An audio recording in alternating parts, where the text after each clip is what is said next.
Hi, folks. I drew out a sketch of the major tasks that I need to handle for the rest of ESJ2. This is sort of a plan of what's left before the game goes fully gold. So I thought I'd do a dev video about it. Now, I'm going to edit the video later so that it's up here, but I'm going to go through it piece by piece. So basically, there's a main thread throughout the entire game, which is the main content, which is the levels. It's how you play the game. So the main levels. Now, levels in general are a forever task, and a forever task is a thing that I use in inside my studio. Just this made-up term I made up for a task that isn't reasonably ever going to finish. Bugs are a forever task. You get as many of them done as you can, but there's always something. So levels in general are a forever task because everything in the game, this is how you experience content. I'm always going to be making, exclusive new levels for this or special levels for that, or I felt bored so I made levels for this kind of thing. The level editor is going to spawn infinite levels. So main levels only signifies that it's the main story campaign. So that's sort of A to Z, the first tutorial level all the way to when you defeat the mega final boss, which is like the secret mega final boss after the final boss, like, the whole A to Z all the way. And it's all polished and it's all playable and it's all, and so on. Now, we're only aiming for 1.0. I'm hoping to get this done, like the game 1.0, by, I want to say September. I don't think it'll be August, and it might slip into October. So call it September plus or minus a month. And then the actual release of the game is February. So if I screw up, I do actually have time to keep working on it. So hopefully I don't screw up. But game dev, everything always goes long. All right. And then I have all these offshoots. And so offshoots, the great thing is they're check markable. Yet another made up term I use only in my own studio. There's a few poor employees who know all my made-up words. So check markable means that it is a task that is 100%able, right? So networking is a check markable task. So I want to add networking. Now, networking code is a bunch of code, and it needs a bunch of base stuff, and it was kind of slow because doing it in weekly chunks didn't really make sense. There's a ton of base code to set up, like a server and a database and so on, but then once it's up, it's fairly easy to add new things to. So networking is a thing up on the server where you can create an account and log in. We've already got that. I have, at the time of making this video, already improved the background security and used tokens and a couple of other things. So we're pretty much at 100% for security for the game at this point. And there's basically a bunch of menu stuff, like I want it to remember that you've logged in and, convenience stuff that makes sense. You currently can't really sign in using only the keyboard or using a controller. So I need like a menu that pops up and lets you type using an Xbox controller. And then obviously stuff that actually happens on the server. So achievements, cloud saves, a list of friends, ghosts. That's what you'd use the friends for. So I'm going to make it so that you can see Ghost, and there's a variety of options for Ghost, right? So you can see your last attempt. You can see your best attempt. You can see the top 3 or the top 5 best on this level. So like the leaderboard. I want it so that you can see your Steam friends, and maybe, if it gets ported to PlayStation or Xbox, like whatever. If you're playing this on Steam, then it can access your Steam friends or something like that. We'll see. But then the friends list would just be, you can just put someone's account name in and you'll be able to see their ghost on all the levels. And that's just so if you're playing with your friend and you want to know that you're better than your friend, you can type their name in. And then level sharing, obviously, Mario Maker, that sort of thing. People can upload levels, people can rate levels, people can make levels and share levels and open up someone else's level and mod it heavily and then share it again, and so on. So that's check markable. It's a big chunk of work, but it's check markable because basically once I get achievements in, I'm done. Like I can add more achievements. That's not the task. Once I get the system in for how to have achievements in the game to run off my own database and how they link into probably Steam's achievement stuff, that's done. I don't need to code that anymore. Cloud saves, kind of, there might be bugs with them, but once I'm done that system, I don't want to have double cloud saves. It's just cloud saves. At some point it's check markable because it's done. So basically, that's what I'm tackling this week. I'm tackling as much of this as possible. I won't get it all done, but I've got a lot of the background stuff done. I'm going to have ghosts done, it looks like. That's a pretty big one, so that's okay. And I'll probably tackle this again in weekly chunks now, because it's getting easier now. I've got all the groundwork laid. And then at some point, I'll be checkmark, done. Networking is handled, unless it breaks, in which case it's a bug. Okay, so I'm going to just go a bit quicker there. So the main campaign with the levels and then the networking branch. Then I have some other branches. I have the bosses. I need to still make the sewer beasts that's dating your mom, the Mega Satan evil boss, and then the secret boss, who I haven't designed at all yet. I need to work on the minigames. The first-person shooter is somewhat broken, That's okay. It's just bugs. It's not like the content is actually there, so it's going to take polish. I have 2 other mini games I want to make. You can see them listed up there. I want to do a shmup. I'm a huge fan of Everyday Shooter, if you've ever played it, but I've also played, I really love Crimson Land, and so I'd really love to do something in the ESJ vein of shmupping. There's also a way of having your player rotate, which is from one of Cactus's games, Brave Karma Warriors, which he never released. Cactus made Hotline Miami. Anyway, I really like that style of thing, so I'd really love to try making an ESJ2 shooter, like a shmup. Also, a game that's kind of like Go-Go Dream Samurai or Silent Skies, which are... Silent Skies is a small free game I made, I don't know, a million years ago, and Go-Go Dream Samurai is a game that never got released, and so on. So these mini-games, I'd really like to make them, and I think they are really in the style of ESJ2, so it'd be lovely to have one level in the story campaign that's fairly easy, and you play through it, and then if you want, there's like a path where you can go play a little mini-campaign of this mini-game. And I'd enjoy doing that, but all of those are chunks of time, right? That's like 2 or 3 weeks each. So those might be added in after 1.0. 3D levels. These I totally want in for and I've shown some GIFs. It's just an ESJ2 level, but the camera does some weird fucked up stuff, right? Because I actually build the level in 3D, and so that allows me to like move the camera to a third person point of view and fuck with it in various ways. Secrets. That takes time. I gotta actually go through and add, secret areas and little jokes and so on. And those will be fun to do, but I do need to budget time for it. And then level editor updates. Now, I want to have a functional level editor with sharing over the cloud and so on by 1.0. But that is also basically my main task once the game's done, is level editor stuff. And, I'll probably have to do halftime. I'll probably have to do contracts or start working on another game or something. But my goal is to have 1 week out of every month for the next couple of years, or for as long as there's interest in the community, to keep working on the level editor. So I don't need the level editor to be too fantastic right away, because it's the thing that's going to go on for a much longer time. Yeah, that's all the stuff. So actually, the thing is this is a couple of months of work, a couple of months of hard work, maybe a couple more months if I go easier, but that's okay, because my schedule has it. I could slip as late as February. It would suck, and I really sort of need to do some contract work to make some money and things like that. But yeah, I'm aiming for late September, possibly October. Yeah, and all of it's really good, fun work.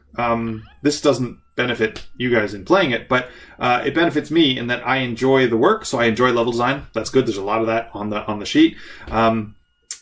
Boss fights always kick my ass, but they're interesting to make. Minigames are super fun to make, even though they're kind of expensive programming, because I program in a ton of unique systems, like all the reloading and shooting and aiming and first-person camera stuff and monster AI and pathfinding and whatever else for the first-person shooter, and then I basically don't use it for most of the game, right? Because most of the game doesn't use that stuff. So it's kind of expensive in the amount of code to the amount of game. But I really like games that are a little bit weird and have like whole other worlds. Like I really like it when you can slip through a doorway in such and such a game, and then it's actually, Pac-Man on the other side, and you can play Pac-Man, and if you do enough of it, you can get a magic sword, and you come back out and you kill things with a magic sword. Like, there was a game, Draken 2, I think it was one of the Draken, you'd fly the dragon. There was a cave I found with, a dead goblin who had a ring of invisibility and a sword that glowed in the dark labeled Sting. So it's clearly a reference to The Hobbit. But then you can go into the water and swim underneath into another cave, and just it's secret within secrets with secrets, right? So I'd love to make a game that has a decent first-person shooter Doom game in it, or an amazing little shmup that's really fun, and also because it's part of a bigger game, I get to have fun with it. I get to not be like, is this a solid product that people want to buy and has market research? I'm like, nah, it's a mini game. I get to do something stupid that I want that is fun, so that's good. Yeah. So I'm going to wrap up the dev video. That's my plans. I'm just, nailing away one thing at a time. My goal right now is not to try and tackle this ginormous tasks, like polishing all the levels, fixing all the bugs, and finishing all the main story campaign levels. I'd like to do, but those will also kind of go on forever. I'd like to do the networking chain and then just kind of check mark it and be like, nope, I fixed bugs, but I'm not adding any more features there. The mini games are also good ones because I can kind of finish them and be like, that's a self-contained game. I'm done. It's over there. Ditto with the 3D levels, ditto with the secrets, ditto with the bosses. So I'm going to try and check off some whole segments. I'm going to finish up this dev video with talking about publishers. So I think no publisher will touch me. I've definitely talked to some of them. I've got good contacts. It's fine. But I have the ability, because you folks have supported me via Patreon, because people are still buying ESJ1, which I'm about to scuttle, I want to release ESJ2 for free. Now, I'm still going to make some money. It's not totally selfless. It's I'll sell the soundtrack so that Envy gets his cut, and I'll take some of that, and I'll sell some sort of, like big bonus DLC super gold package for, $10 for fans who want to support me or it might be 15 because I've got to meet the album price so that I don't undermine Envy selling his music in other places. So $15 for the full soundtrack, all the sound from all the musicians, all the stuff, plus all the bonus stuff, all the music. Digital prints of the posters, probably a few bonus levels in there. I'd love to get guest levels from Cassie and from Dawn, and people who worked on ESJ1. I'd love them to come in and do like weird little guest levels. That'd be interesting. Maybe a little mini campaign or some mini games or something like that. Something interesting that you might get. And also, I'll take a selection of the dev videos and a selection of the... I have a friend who has a full film studio in his basement. I really want to do a little mini documentary on the making of. So just like a 10-minute YouTube video where we just take a bunch of these dev videos and we do some voiceover and we do some, in-game stuff and we edit out this like mini documentary. Anyway, so basically that's an idea. But the main game would be free. You'd actually be able to play and build levels for free. And I kind of want that because I've paid for this game. I did contract work while I was doing it. And I've done, and the Patreon has paid a ton. And so that basically lets me break even. The game will come out. The soundtrack will sell some. That'll make me some more money. I'm quite happy doing that. And I really just want 1 million people to play the game. And it's not even fame. No one will know who made it. It's more that I spent a heck of a lot of time when I was a kid at a library playing RuneScape and playing every free game I could get my hands on. And I couldn't get a credit card and I couldn't buy anything. And just there's something about, I just want, everybody who wants to play a hard platformer to make levels be able to download this game and use the level loader to make new games and entirely new games. And I want it to eventually, this is a crazy idea, I want it to build to its own EXE so you can make and mod and just release games and, whatever. Because that's what I did. I did StarCraft user map settings, and that's how I got into game design. And it's not selfless. I'll make some money on this. If 10 billion people download the game, there aren't that many on Earth. But if they do, a lot of them will also probably buy the soundtrack. So, But, so as I was saying, a publisher probably won't touch me because I don't want to actually sell the game. And the publisher wants to sell the game because they want to make money. Because, fair enough. They're a record label. That's what they do. So I'm going to talk to some publishers, probably maybe Humble or Devolver or something. I don't think any of them will touch me. Because what I'd really like to do is go to conventions everywhere. I'd like to live out of my van for a couple of months, and I'd have to buy a van, and go to Comic-Con in San Diego, but also fly to Europe and show up in Australia and just go to all the PAXs and go to all the Comic-Cons and go to all the local things. I want to go to HalCon in Halifax, Con Bravo in Hamilton, Ontario, Retro Game Con in, where is that? That's in New York. Somewhere in New York State, not New York City. I went there. Anyway, 1 million tiny cons, right? Because the game will be free. So I'll sell some merch to cover my costs, but it would just be amazing to just be able to be like, hey, free games. Like, literally, this is the CD of the game, and it's free. And here's free Steam keys. And, hey, you get some merch if you win a prize, or if you I'll run speedrunning contests. Because that would just be really fun. I get a lot of energy out of people liking my games, and everybody has self-confidence issues and so on. So it's nice to see people play my game and enjoy it. And it would also be good marketing, so it's good business. Yeah. Anyway, so that's my plans for what's actually left in the game, and then also my plans for publishing as they currently stand. And I'm fine with basically not publishing, because I'll put it out on Steam and itch.io at some point for free, and I'll host a website, and I don't think it will go on Xbox, PlayStation, and Wii U as it stands, because it doesn't make sense to release it there. They won't like it being free, so I'll have to charge $10 for it. But then also, is anybody going to buy it on Xbox when it's just free on Steam? I guess. But also, I feel like I'm going to be undermining my own sales, which is shitty, because I got to pay whoever ports it, because I won't do it. So I'll pay a friend of mine, Julian or somebody, to sell it, but I'll also be undermining their efforts. They're good people, sort of thing, I'll have to see. I'd like it to be on all the consoles, so maybe that's a thing a publisher can help me with. And then a publisher can definitely help me go to all the conventions, so that would also be nice. I don't need any money, any funding, and I don't really need any marketing help, because pretty much I get to contact all of the insanely famous streamers who played the first game, and I get to contact all the insanely famous speedrunners those are the people who watch the speedrunners are the people I want to play this game. So I contact them, all the people I need, bam, done. I'm sure Steam will let me run some sort of coupon. If you bought the first one, you get this one for... Well, no, it's going to be free. I can't give it 50% off, can I? Anyway, publishing is a complex thing. Yeah. Okay, so that's my dev video.